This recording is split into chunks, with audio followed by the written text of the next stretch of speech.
What's up, YouTube? Back again for another Night of Champions review. This time it is Night of Champions 2009.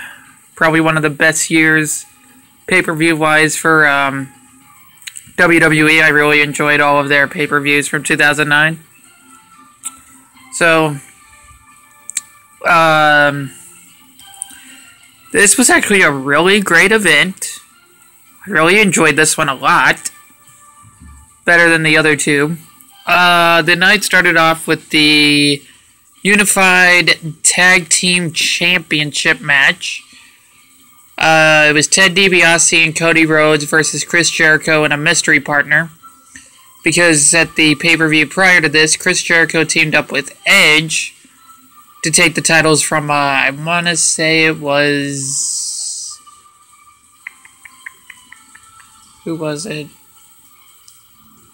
Carlito and Primo, or Miz and Morrison. I don't remember who they took the titles from, but they took the titles from somebody, and in that match, Edge ended up getting injured, so Chris Jericho got Warriors to find a loophole to where he could keep the championships and choose a partner of his choosing to defend them against Ted DiBiase and Cody Rhodes.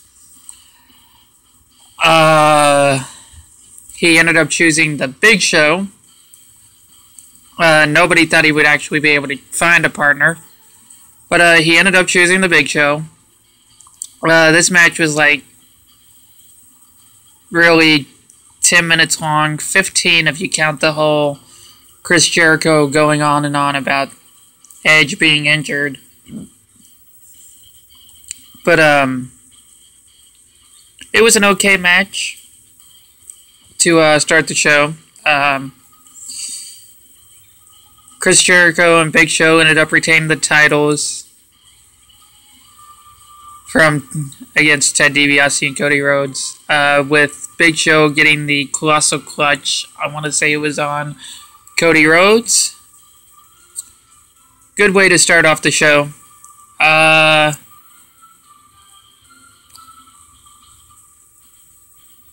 next match was the ECW Championship match, Tommy Dreamer versus Christian. This match wasn't that good. They got a little bit of time, just, I don't know, for being ECW Championship, I was kind of expecting it to be like a no disqualification match. Just, this was WWE doing everything possible to bury ECW, and they did a good job on doing it. Because, I mean, WWE's version of ECW sucked. I mean, from when they... I mean, ECW One Night Stand, 2005 and 2006 was good. But after that, ECW just really sucked. They didn't have enough ECW Extreme Rules Championship matches. I mean, they really put a bunch of jokes on their show. Paul Heyman wasn't running it, so that was probably another reason. But Christian ended up getting the win on Tommy Dreamer when he was in the corner and Tommy Dreamer was coming towards him, and Christian ended up moving to the side and hitting his move where he hits his opponent in the head. Kicks his opponents in the head from the outside of the ring, whatever that move is called. And he went for the kill switch. Tommy Dreamer reversed it, tried to get him with the DDT. Christian reversed to that and then hit the kill switch and got the win over Tommy Dreamer. Tommy Dreamer was actually the only ECW original at this point.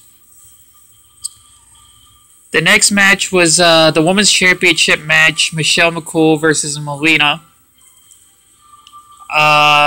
This match wasn't that great.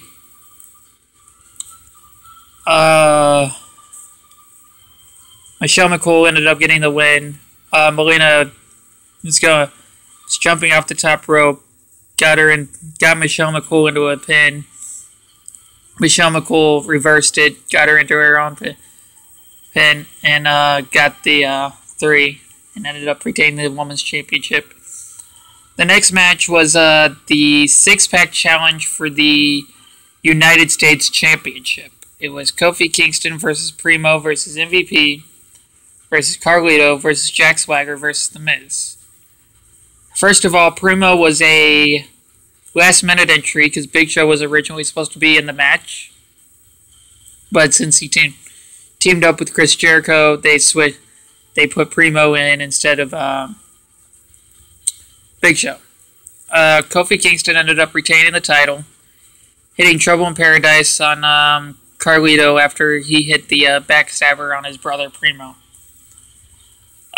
This match was okay.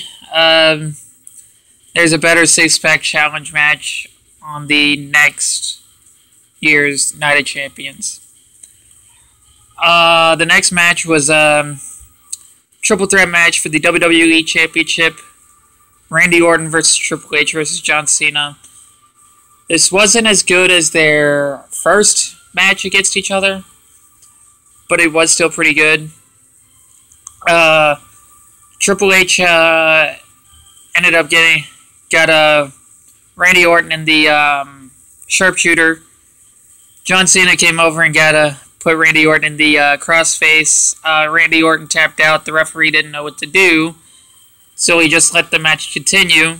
And then Rhodes and DiBiase ended up running in and attacking both Cena and Triple H.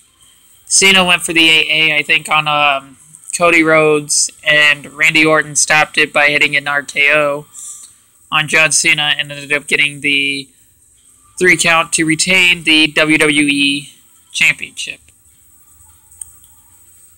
The next match was the Intercontinental Championship. It's Rey Mysterio versus Dolph Ziggler. The best match on the card, in my opinion. There was like a lot of good spots in this. But Rey Mysterio ended up retaining the title when he hit the 619 and then dropping the dime on got the win. They actually had got 21 minutes to work with, so that was like a really good Intercontinental Championship match. The next match was the World Heavyweight Championship match, CM Punk versus Jeff Hardy. This is when CM Punk turned heel after cashing in Money in the Bank on Jeff Hardy back at Extreme Rules earlier on in the year. And the whole feud was Jeff Hardy was about CM Punk being straight edge, and Jeff Hardy with doing drugs and stuff and living in the moment. It was a pretty good match. Jeff Hardy ended up getting the win when CM Punk tried to walk out of the match and get himself counted out. Jeff Hardy went and brought him back in the ring, hit the Twist of Fate, and then went for the Swanton Bomb and got the 3 count on CM Punk. It was a really great feud. This match was okay. It wasn't horrible, but I think their SummerSlam match was a lot better. But that was Night of Champions 2009. Next up will be Night of Champions 2010.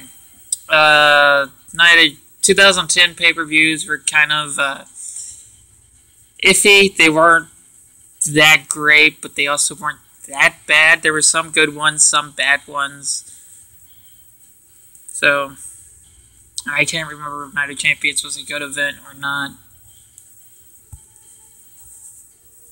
But, this was Night of Champions 2009. Comment, like, subscribe. Peace out.